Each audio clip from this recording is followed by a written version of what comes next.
नमः शिवाय। हे जगत की पालनहार संहार करता भगवान शिव, हे करुणा सिंधु, आपको नमस्कार है। आपकी सदा ही जय हो। आप सभी को आज प्रदोष व्रत की बहुत सारी शुभकामनाएं। भगवान शिव को है प्रिय यह व्रत। आज बुधवार के दिन बुध प्रदोष की इस प्रातःकालीन बेला में आप सभी का स्वागत है। तो चलिए भगवान शिव से जुड़ी हुई इस बुध प्रदोष व्रत की पौराणिक कथा का श्रवण करते हैं।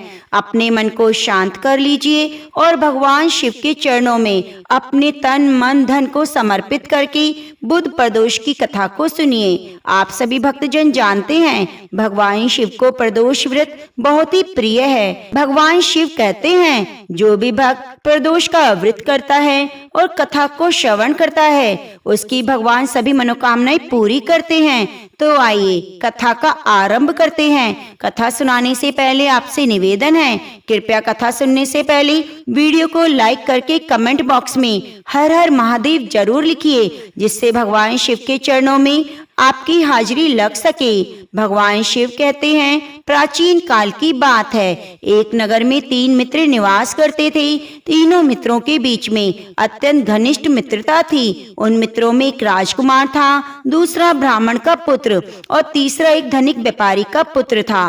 राजकुमार और ब्राह्मण पुत्र दोनों का विवाह हो चुका था, लेकिन अभी तक उसकी पत्नी को ससुराल लेकर नहीं आया गया था। एक दिन तीनों मित्रों के बीच में स्त्रियों के बीच में चर्चा होने लगी। ब्राह्मण पुत्र स्त्रियों की प्रशंसा करते हुए कहने लगा, स्त्री ही भवन को घर बनाती है, बिना स्त्री के घर भूतों का महल। यह सुनकर धनिक पुत्र सोचने लगा। उसे अपने ब्राह्मण मित्र के वचन उचित लगने लगे और उसने तत्काल ही अपनी पत्नी को विदा कराकर वापस घर लेकर आने का निश्चय कर लिया। उसने अपने घर पहुंचकर अपने माता पिता को भी यह निर्णय कह सुनाया। तब उसके माता पिता उसे समझाने का प्रयास करने लगे। उन्होंने कहा, हे पुत्र, आज बुध देवता का दिन है। इस समय बहु बेटियों को विदा कराकर ले जाना अशुभ होता है, इसलिए तुम बुध देवता का समय निकल जाने के बाद ही अपनी पत्नी को विदा कराकर वापस ले आना। माता पिता द्वारा बहुत समझाने पर भी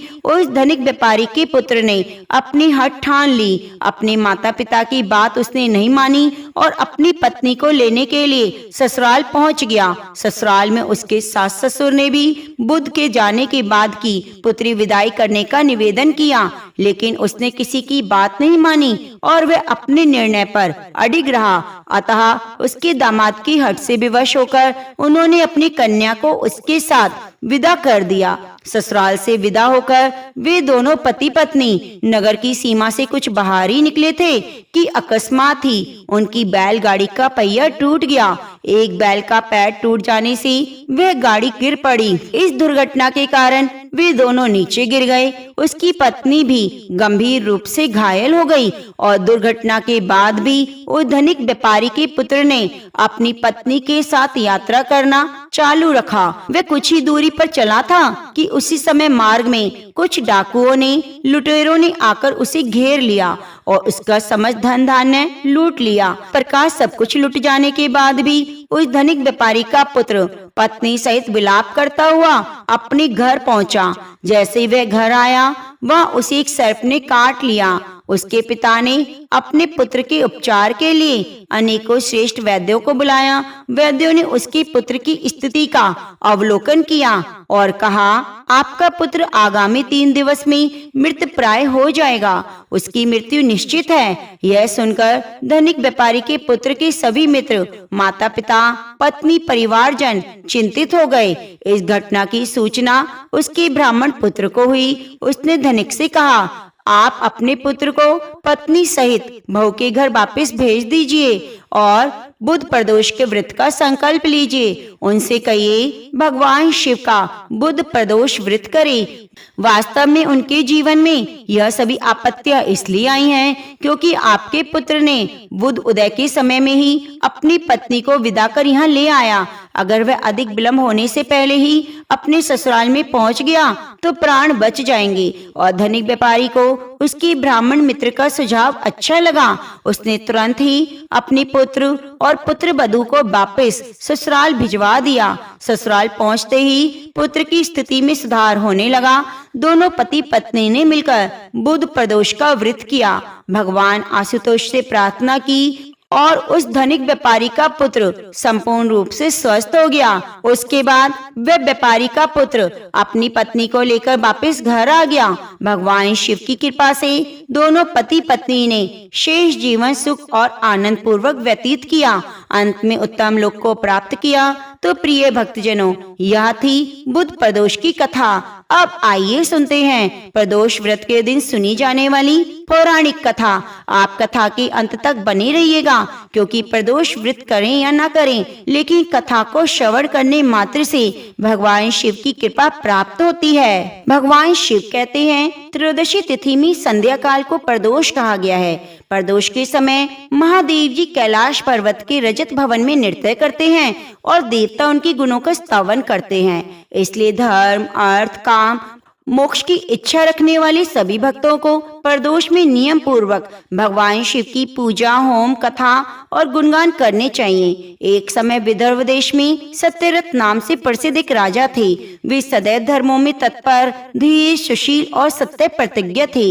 वे धर्म पूर्वक पृथ्वी का पालन करते और ऐसे बहुत सारा सुखमय जीवन व्यतीत हो गया। उसके बाद अचानक एक दिन शाल्व देश के राजाओं ने विदर्भ नगर पर आक्रमण कर दिया। यह देखकर विदर्भ राज विशाल सेना के साथ युद्ध में उतर पड़े। दुर्भाग्य से शाल्वों की बहुत बड़ी भारी सेना मारी गई, लेकिन अंत में विदर्भ राज भी उनके हाथों से मारे गए। उनका भयंकर पराजय हुआ। मंत्रियों सहित उस महारथी वीर राजा के मारे जाने पर मरने से बचे हुए सैनिक भी चले गए और उस समय विदर्भ राज सत्यरथ की पतिव्रता पत्नी अत्यंत शोकग्रस्त हो गई और उसी क्षण वो राजभवन से निकलकर पश्चिम दिशा की ओर चली गई। वह गर्भवती थी। प्रातः काल होने पर धीरे धीरे मार्ग से जाती हुई उस साध्वी रानी ने बहुत दूर का रास्ता तय कर लिया। उसके बाद वह एक स्वच्छ तालाब पर पहुंची। तालाब के किनारे एक वृक्ष था।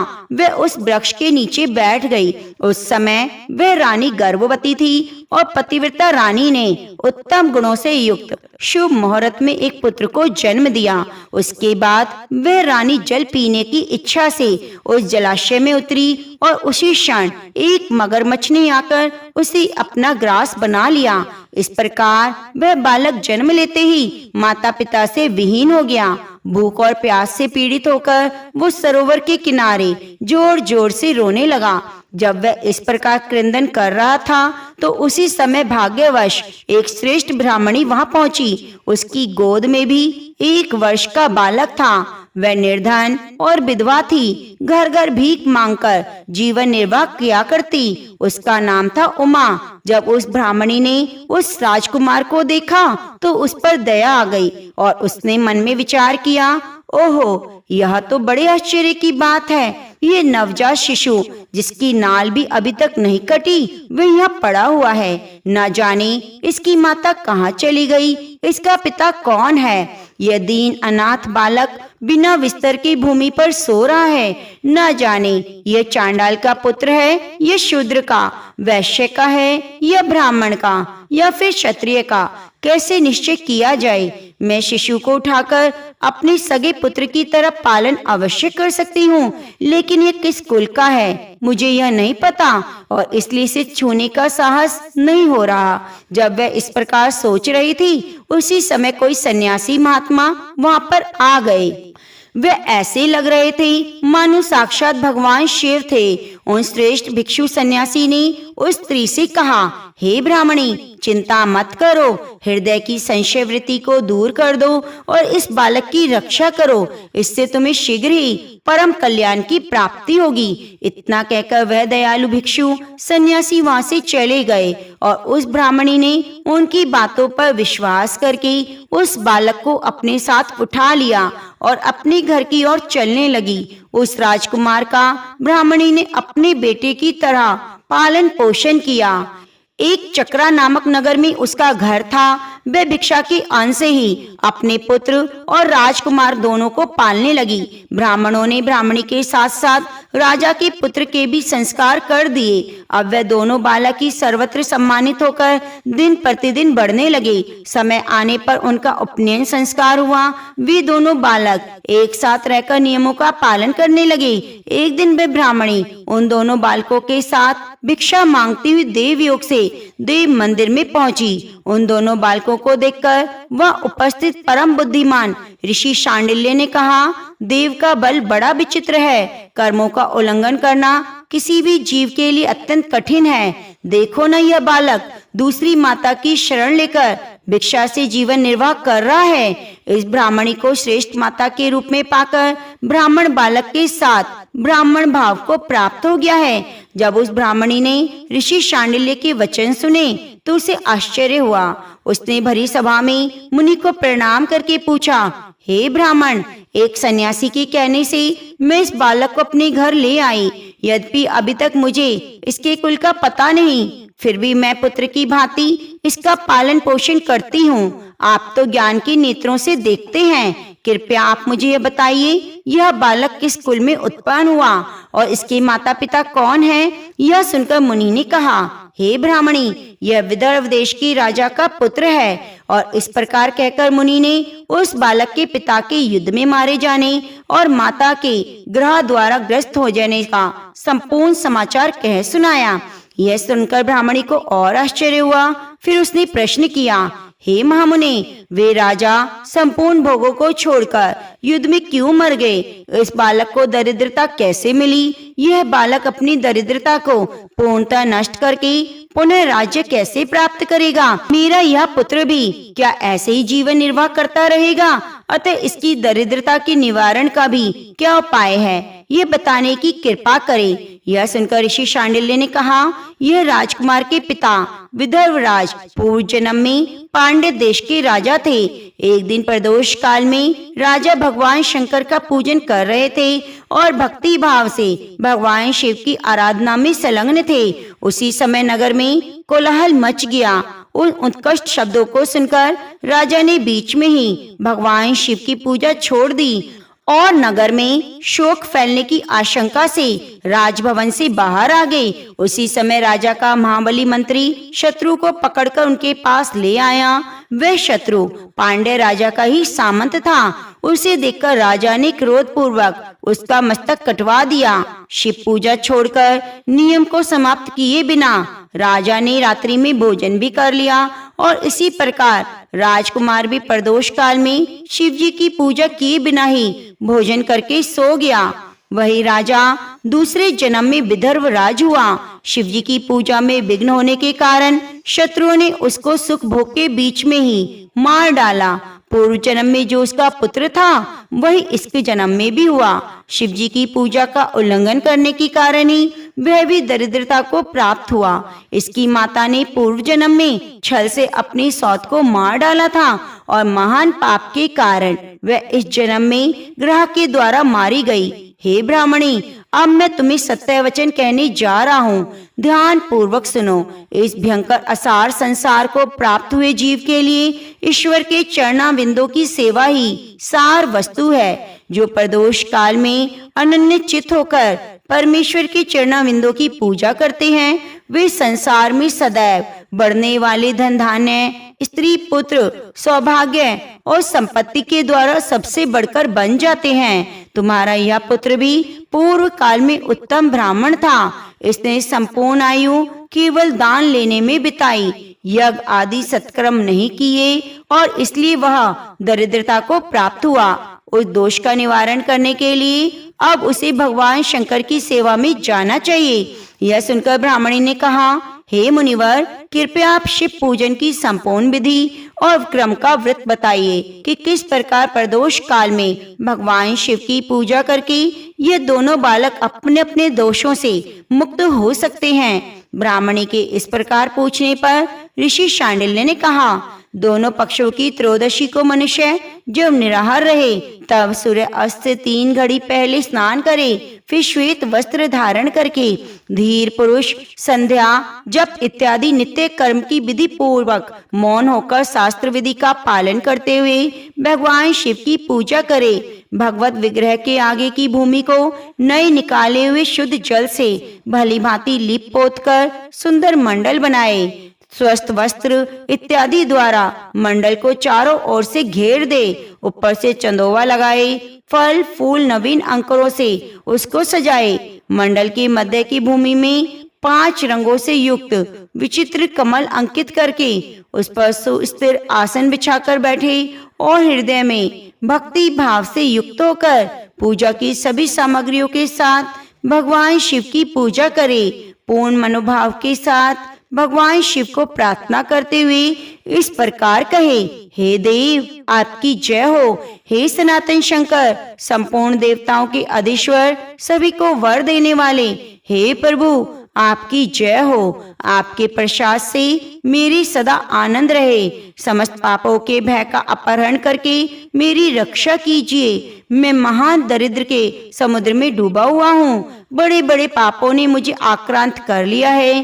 कृपया मुझ पर प्रसन्न होइए। एक निर्धन व्यक्ति को इस प्रकार भगवान शिव को प्रार्थना करनी चाहिए। जो धनी है अथवा राजा है उसे भगवान शिव की प्रार्थना करते हुए कहना चाहिए, हे भगवान शिव आपकी कृपा से मेरी समृद्धि बनी रहे, मेरे राज्य में लुटेरे ना रहें, पृथ्वी पर अकाल महामारी इत्यादि के संताप शांत हो जाएं, संपूर्ण दिशाओं में सुख का साम्राज्य हो। इस प्रकार प्रदोष काल के दिन गिरिजापति भगवान शंकर की आराधना करें।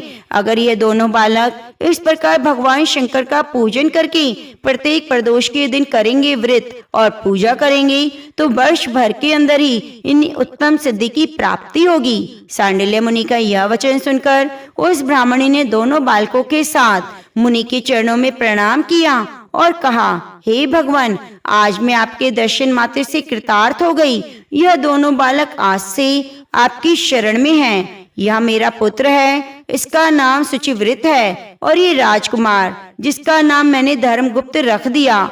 यह दोनों बालक और मैं सभी आपके चरणों के दास हैं। कृपया आप हम सबका उद्धार कीजिए। इस प्रकार शरण में आई ब्राह्मणी को सुंदर वचनों द्वारा आश्वासन देकर मुनि शांडिल्य ने उनके दोनों बालकों को भगवान शंकर के आराधना की मंत्र विद्या का उपदेश दिया और फिर दोनों बालक और ब्राह्मणी मुनि की आज्ञा लेकर वहां से चले गए। दोनों बालक प्रत्येक प्रदोष के दिन मुनिवर के उपदेश अनुसार भगवान शिव की आराधना करने लगे। इस प्रकार पूजा आराधना करते हुए द्विज कुमार और राजकुमार दोनों के 4 महीने सुखपूर्वक बीत गए। एक दिन द्विज कुमार राजकुमार को लिए बिना ही नदी के तट पर स्नान करने गया। वहाँ झरने के जल से आघात से खाई की गई भूमि कट जाने से बड़ा भारी खजाने का कलश चमक रहा था। उस पर ब्राह्मण कुमार की दृष्टि पड़ी। उसे देखकर वह अत्यंत हर्षित हुआ। उसे देवता के प्रसाद से प्राप्त हुआ समझकर वह सिर पर लेकर उसे घर ले आया और घर के अंदर उस घड़े को रखकर माता से कहा, माँ ये भगवान शंकर का प्रसाद है, देखो उन्होंने दया करके घड़े के रूप में ये खजाना दिया है। तब उस पतिव्रता ब्राह्मणी ने राजकुमार को भी बुलाकर कहा, हे पुत्रों इस खजाने की घड़े को तुम दोनों आपस में बांट लो। माता की यह बात सुनकर ब्राह्मण के पुत्र को प्रसन्नता हुई, लेकिन राजपुत्र ने कहा, माता ये तुम्हारे ही पुत्र के पुण्य से प्राप्त हुआ है, इसलिए मैं इस खजाने को बांटकर नहीं लेना चाहता। अपने पुण्य से प्राप्त हुए खजाने का वे स्वयं ही उपभोग करे। भगवान शिव मेरे ऊपर भी अवश्य कृपा करेंगे। इस प्रकार प्रसन्नता पूर्वक भगवान शंकर की पूजा करते हुए उन दोनों कुमारों को उसी घर में 1 वर्ष व्यतीत हो गया। एक दिन राजकुमार उस ब्राह्मण कुमार के साथ वसंत ऋतु के वन में भ्रमण करने के लिए गया। कुछ दूर जाने पर उन्होंने सैकड़ों गंधर्व कन्याओं को परस्पर क्रीड़ा करते देखा।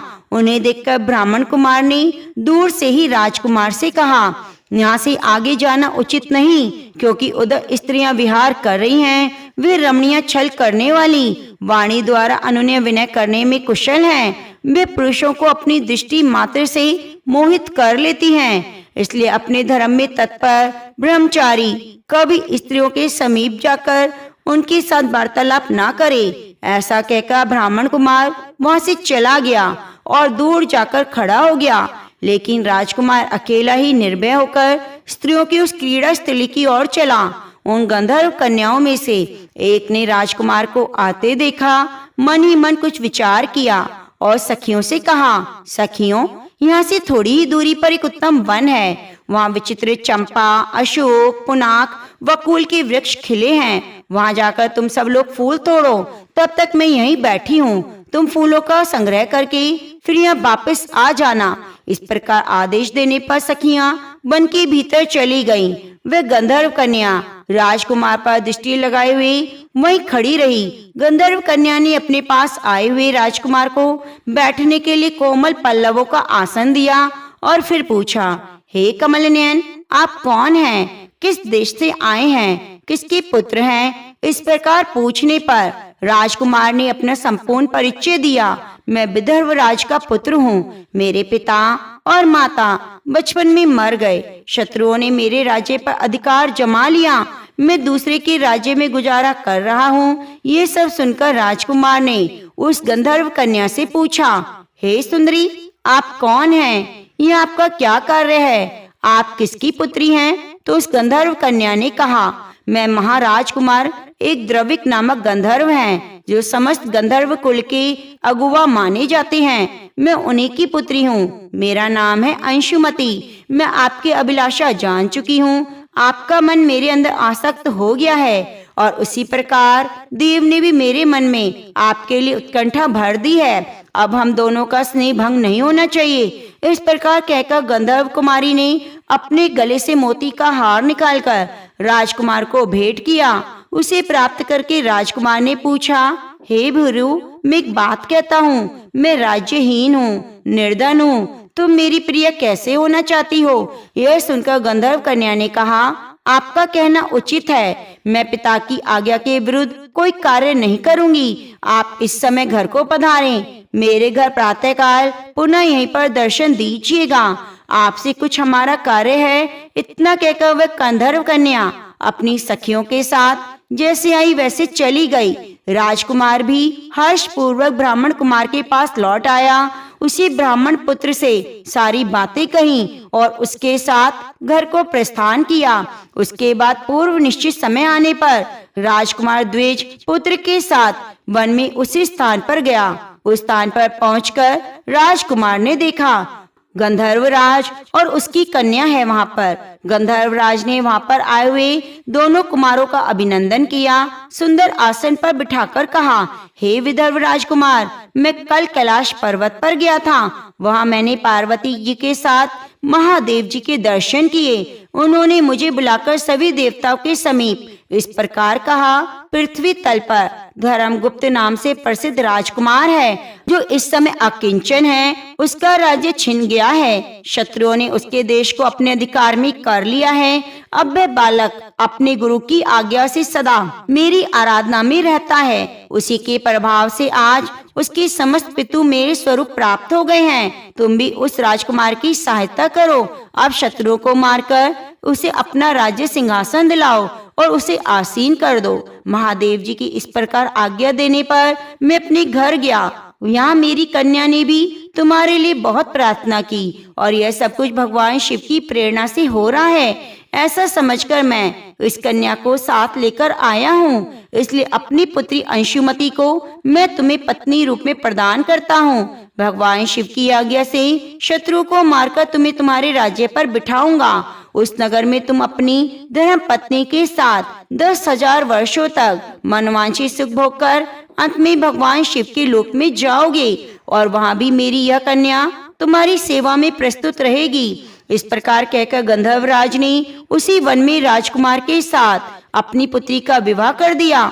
चंद्रमा के समान चमकीली चूड़ामणि, दमकते मोतियों के मनोहर हार दिए गए।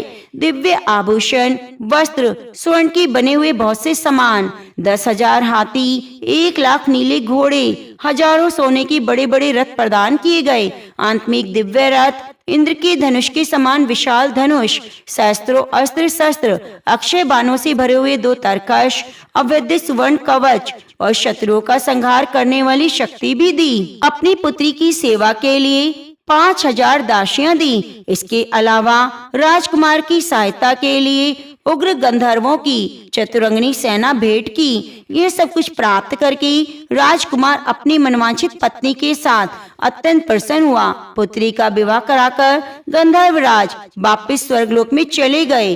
धर्मगुप्त विवाह के उपरांत गंधर्वों की सेना साथ लेकर नगर में गए और वहां उन्होंने शत्रु सेना का संहार करके राजधानी में प्रवेश किया। श्रेष्ठ ब्राह्मणों और मंत्रियों ने मिलकर राजकुमार का अभिषेक किया।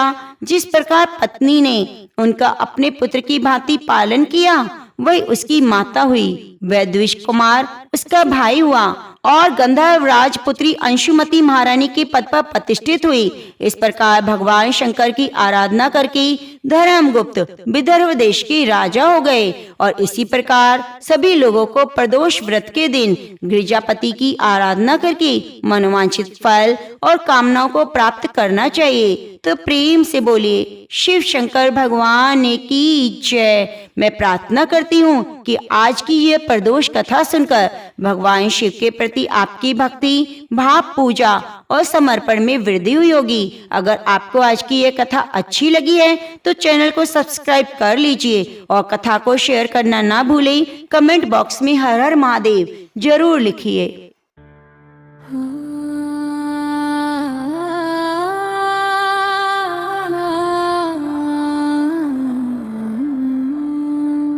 जय गणेश गिरिजासुवन मंगल मूल सुजान, कहत अयोध्या दास तुम देहु अभय वरदान। जय गिरिजापति दीन दयाला, सदा करत संतन प्रतिपाला। हाल चंद्रमा सोहत नीके, कानन कुंडल नागफनी के।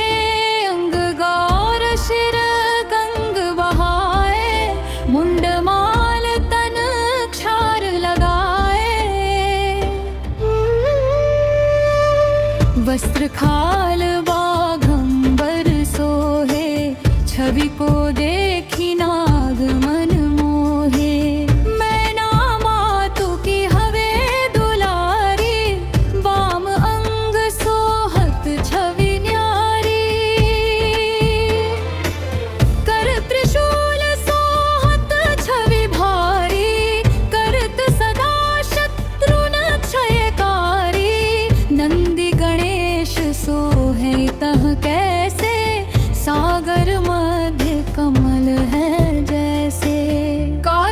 श्याम और गणराओ, या छवि को कहीं जात न काओ।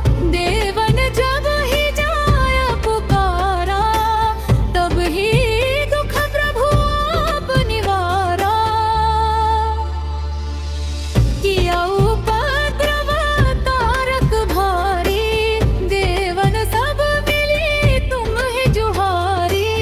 तुरत शयानन पठायो, लवनी मेष मह मारि गिरायो। आप जलंधर असुर संहारा, सुयश तुम्हार विदित संसारा। त्रिपुरासुर सन युद्ध मचाई, सब ही कृपा कर लीन बचाई। किया तपहि भागीरथ भारी, पूर्व प्रति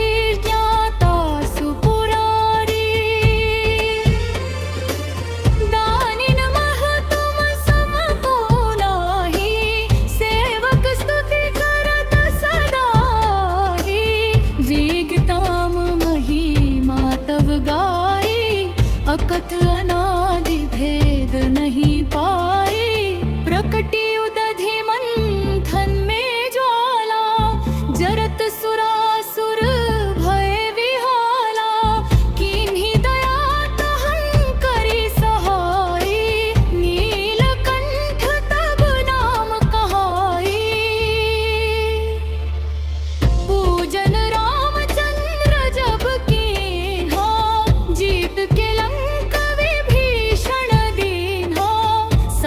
कमल में हो रहे धारी, कीन्ह परीक्षा तब ही पुरारी।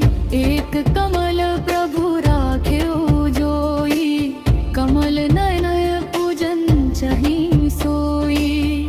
कठिन भक्ति देखी प्रभु शंकर, भय प्रसन्न दिए इच्छित वर। जय जय जय अनंत विनाशी, करत कृपा सबके घटवासी। दुष्ट सकल नित मोहि सतावे, भ्रमत रहो मोहि चैन नावे। त्राहि त्राहि मैं नाथ पुकारो, यही अवसर मोहि आन उबारो। ले त्रिशूल शत्रु न को मारो, संकट से मोहि आन उबारो। माता पिता भ्राता सब होई, संकट में पूछत नहीं कोई। स्वामी एक है आस तुम्हारी, आय हरहु मम संकट भारी। धन निर्धन को त्याग सदा ही, जो कोई जांचे सो फल पाही। स्तुति के ही विधि करे तुम्हारी, क्षमहु नाथ अब चूक हमारी। शंकर हो संकट के नाशन, मंगल पारणो विघ्न विनाशन। योगी यति मुनि ध्यान लगावे, शारद नारद शीश नवावे। नमो नमो जय नमः शिवाय, सुर ब्रह्मादिक पार न पाय। जो यह पाठ करे मन लाई, तापर होत है शंभु सहाई। रनिया जो कोई हो अधिकारी, पाठ करे सो पावन हारी। पुत्रहीन कर इच्छा जोई, निश्चय शिव प्रसाद पे ही होई।